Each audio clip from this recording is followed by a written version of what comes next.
नमस्कार, मैं डॉक्टर विकास शर्मा। मैं एक नैदानिक मनोवैज्ञानिक हूँ, जिसे अंग्रेज़ी में क्लिनिकल साइकोलॉजिस्ट कहा जाता है। मैं उम्मीद करता हूँ कि आप और आपका परिवार स्वस्थ होंगे।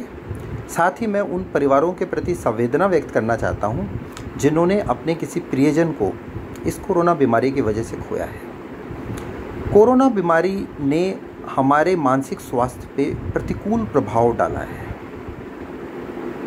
इस बीमारी से हुए तनाव की वजह से, डर की वजह से और हमारे जीवन में परिवर्तन होने की वजह से बहुत से लोगों को मानसिक समस्याओं का सामना करना पड़ रहा है।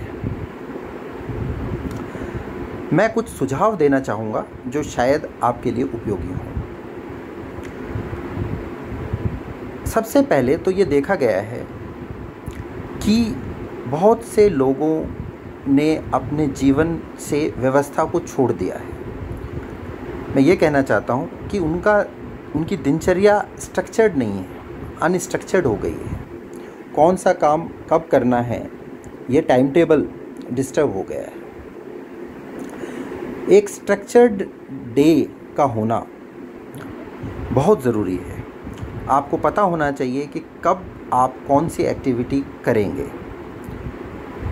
रात को सोने से पहले अगले दिन की प्लानिंग करना बहुत ज़रूरी है, जिससे कि आपको पता रहे कि अब सुबह उठ के हमें क्या क्या एक्टिविटीज़ का करना है। किसी भी एक्टिविटी का ना होना अपने आप में डिस्ट्रेस, एंजाइटी पैदा करता है। इसलिए ज़रूरी है कि आप अपने दिन को नियमित करें। साथ ही अपने विचारों का आदान प्रदान करना भी बहुत ज़रूरी है। आप अपने फ्रेंड्स, रिलेटिव्स, कलीग्स इनसे बात कर सकते हैं। बहुत बार ऐसा देखा जाता है कि लोग हेजिटेट करते हैं। लोग ये समझते हैं कि हमारी समस्या का कोई समाधान नहीं है, तो किसी से बात करके क्या फ़ायदा। लेकिन ये तो आपने भी देखा होगा कि जब आप अपनी फीलिंग्स, अपने इमोशंस, अपने एक्सपीरियंसेस लोगों से शेयर करते हैं, ख़ास तौर पे नेगेटिव एक्सपीरियंसेस, तो आप बहुत हल्का महसूस करते हैं। साथ ही ये आपके दृष्टिकोण को भी बदल सकता है, क्योंकि दूसरा व्यक्ति हो सकता है किसी और तरीके से उस समस्या को देखे और उसका समाधान आपको मिलता है। इसके साथ ही दिन भर में आपको कुछ एक्टिविटीज़ ऐसी करनी चाहिए जो आपको खुशी देती हों। कौन सी एक्टिविटीज़ हैं जो आपको खुशी देती हैं? आप याद करिए 4 साल पहले, 5 साल पहले आप कौन से ऐसे काम करते थे जो आपको खुशी देते थे। ये ज़रूरी नहीं है कि ये काम आपके व्यवसाय या आपकी पढ़ाई लिखाई से संबंधित हो। ये खेल कूद हो सकते हैं, संगीत हो सकता है। ऐसी कोई एक्टिविटी जो आपको प्लेज़र देती हो, ऐसी एक्टिविटीज़ को भी आपको अपनी दिनचर्या में रखना चाहिए। ये आपके मूड को अच्छा करने में सहायक होती हैं। इसके साथ अपनी नींद को देखना, आप किस समय सोते हैं, किस समय उठते हैं, इस समय को फिक्स करना भी बहुत ज़रूरी होता है। ऐसा देखा गया है बहुत सारे लोग एक सिक रोल, अंग्रेज़ी में कहते हैं सिक रोल, एज्यूम कर लेते हैं और वो बहुत सारा समय बेड के ऊपर लेट के ही बिताते हैं, जिससे कि उनको नींद से जुड़ी हुई समस्याएं आ जाती हैं। बेड का प्रयोग सिर्फ सोने के लिए करें। बाकी एक्टिविटीज़ के लिए आप एक अलग वातावरण बनाएं। जैसे आप कुर्सी का इस्तेमाल करें, कुर्सी पे बैठ के आप पढ़ाई करिए या आप टेलीविज़न को देखिए। बेड पे लेट करके आप अगर ये एक्टिविटीज़ करते हैं तो उससे आपकी नींद खराब होने की संभावना रहती है, जो कि फिर से एक स्ट्रेस और तनाव को जन्म देती है और उससे जुड़ी हुई अपनी समस्याएं और होती हैं जो उत्पन्न हो जाती हैं। सकारात्मक सोच के लिए आप अच्छी किताबें पढ़िए, जिससे कि आपको नए विचार सुनने का, नए विचार जानने का मौका मिले।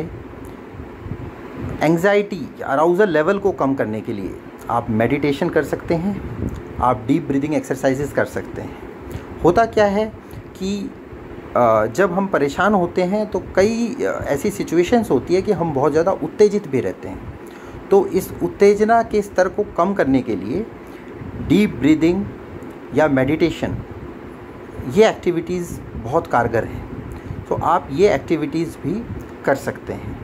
ऐसे बहुत सारे वीडियोज़ हैं, ऐसे बहुत सारे प्रोफेशनल्स हैं जिनसे आप बात कर सकते हैं और उनसे आप सही तरीका इन एक्सरसाइजेज़ को करने का सीख सकते हैं। साथ ही मैं ये बात भी कहना चाहूँगा कि बहुत सारे सिचुएशंस में ये जो मानसिक समस्याएं हैं ये बहुत ज़्यादा बढ़ जाती हैं, बहुत दिनों तक रहती हैं, बहुत ज़्यादा डिस्ट्रेस होता है इनकी वजह से, और हमारे दिन के जो एक्टिविटीज़ हैं जो हमें करनी है उन पे इनका बहुत नेगेटिव असर पड़ता है। अगर ऐसा हो रहा है तो ऐसे सूरत हाल में आप मेंटल हेल्थ प्रोफेशनल्स को कांटेक्ट कर सकते हैं। आजकल बहुत सारे मेंटल हेल्थ प्रोफेशनल्स हैं, वो ऑनलाइन काउंसलिंग या ऑनलाइन गाइडेंस देते हैं। तो उस माध्यम से आप अपनी समस्याओं का उन विशेषज्ञों से उन समस्याओं पे डिस्कस कर सकते हैं और वो आपको उनके समाधान बता सकते हैं। अंत में मैं ये कहना चाहूँगा कि जीवन बहुत खूबसूरत है। उगते हुए सूर्य को देखना भी अपने आप में प्रसन्नता देता है। हरे भरे वृक्षों को देखकर, पक्षियों को देखकर भी खुशी मिलती है। कई बार हम खुशियाँ बड़ी चीज़ों में देखते हैं, लेकिन छोटी छोटी खुशियाँ भी हमें अच्छे मानसिक स्वास्थ्य की तरफ ले जा सकती हैं। तो हमें कभी भी उनको इग्नोर नहीं करना चाहिए और उन सब का लाभ उठाना चाहिए। मैं एक अच्छे मानसिक स्वास्थ्य की कामना करता हूँ। धन्यवाद।